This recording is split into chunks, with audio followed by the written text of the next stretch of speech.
Hello friends, இன்றைக்கி நம்ம ரோட்டுக்கடை ஸ்டைலில் ஒரு கார சட்னியை பார்க்க போகிறோம். அதுக்கு முதல்ல 8 காஞ்ச மிளகாவை நான் மிக்ஸி ஜாரில் சேர்த்துக்கிறேன். ஒரு நெல்லிக்காய் சைஸு புளியை சேர்த்துக்கிறேன். அதுக்கப்புறமா ஒரு 10 பல் பூண்டு அதையும் சேர்த்துக்கிட்டு இதை முதல்ல நம்ம கொரப்பாக அரைச்சி எடுத்துக்கணும், தண்ணி ஊற்றக்கூடாது.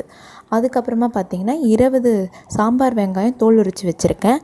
அது கூட கொஞ்சம் கருவேப்பிலையும் சேர்த்து அரைச்சி வச்சுக்கிறேன். இதை நம்ம தனியாக எடுத்து வச்சுக்கணும். இது கூட நம்ம தக்காளியை சேர்க்கக்கூடாது. தக்காளியை தனியாக அரைச்சி நம்ம அதையும் தனியாக எடுத்து வச்சுக்கணும்.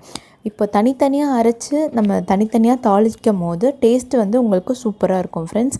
இப்போ நீங்கள் பேனில் எண்ணெய் ஊற்றி எண்ணெய் காஞ்சோன்னே கடுகு போடணும். கடுகு பொரிஞ்சதுக்கப்புறமா கொஞ்சமாக உளுத்தம்பருப்பு போடணும். உளுத்தம்பருப்பும் பொரிஞ்சதுக்கப்புறமா நீங்கள் பெருங்காயத்தூள் யூஸ் பண்ணிங்கனாலே அதுவே உங்களுக்கு சூப்பரான ஃப்ளேவராக இருக்கும். ஸோ கருவேப்பிலை போட்டு பெருங்காயத்தூள் 2 ஸ்பூன் நான் சேர்த்துருக்கேன். அதுக்கப்புறம் பார்த்திங்கன்னா இது எண்ணெயில் வதங்கினதுக்கப்புறமா நம்ம ஃபஸ்ட்டு அரைச்சி வச்சோம் இல்லையா கொரப்பாக, அது கூட சாம்பார் வெங்காயம் போட்டு அரைச்சி வச்சோம் இல்லைங்களா, அதை முதல்ல எடுத்து நம்ம போட்டு எண்ணெய் பிரிஞ்சு வர அளவுக்கு நம்ம நல்லா கலரணும். பச்சை வாசனை குறிப்பாக நம்மளுக்கு அதுலேருந்து போகணும். அப்போ தான் உங்களுக்கு டிஷ்ஷு நல்லா டேஸ்ட்டாக வரும். அதுக்கப்புறமா தான் நம்ம தக்காளி அரைச்சி வச்சுருக்கோம் பார்த்திங்களா. நான் ஒரு 3 தக்காளி எடுத்திருக்கேன். ஏன்னா ஆல்ரெடி புளி வேறு நம்ம சேர்த்துருக்கோம். நான் செய்கிற அளவு பார்த்திங்கன்னா ஒரு 4 பேருக்கு போதுமான அளவு நான் செஞ்சிட்ருக்கேன். உங்களுக்கு எவ்வளோ வேணுமோ நீங்கள் செஞ்சுக்கோங்க. அதுக்கப்புறம் உப்பு போட்டு உங்களுக்கு நல்லா தண்ணியாக வேணும்னா நீங்கள் தண்ணியாகவும் யூஸ் பண்ணிக்கலாம். இல்லை எனக்கு கெட்டியாக தான் பிடிக்குன்னா நீங்கள் கெட்டியாகவும் வச்சுக்கலாம்.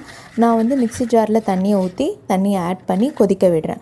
இப்போ மறுபடியும் நல்லா கொதித்து எண்ணெய்லாம் பிரிஞ்சு வந்ததுக்கப்புறமா நம்ம சட்னி ரெடி ஆகிடும். நீங்களும் ட்ரை பண்ணி டேஸ்ட் பண்ணி பாருங்கள் ஃப்ரெண்ட்ஸ், சூப்பராக இருக்கும். என்னோடய சேனல் லைக் பண்ணுங்கள், ஷேர் பண்ணுங்கள், சப்ஸ்கிரைப் பண்ணுங்கள். Thank you friends.